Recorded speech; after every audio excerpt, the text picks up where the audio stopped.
manzon Allah ya dawo da rana bayan faduwarta sallallahu alaihi wasallama. Rana ta faɗi, kaga rana wanda duk rana duk sakan ɗinka na agogo rana tana gudun kilomita sama da 500. duk sakan ɗinka naka rana tana gudun sama da kilomita 500.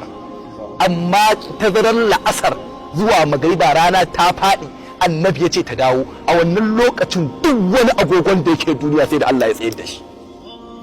Mu'jizar manzon Allah sallallahu alaihi wasallama. Bayan haka an yanka yaro ya mutu, annabi yayi magana da shi kuma yaron ya tashi. Yaro ya tashi. Manzon Allah ya yi haka, ya ɗauki ice fa a wajen yaƙi, icen ya zama takobi. Amma icen ya zama takobi, shi ake kira da saiful auni. Sannan annabi sallallahu alaihi wasallama yana neman Mus'ab yayi nisa, kan ya karaso annabi ya taki bishiya yace kon ka Mus'ab, zaman Mus'ab, sai gashi ya zama Mus'ab.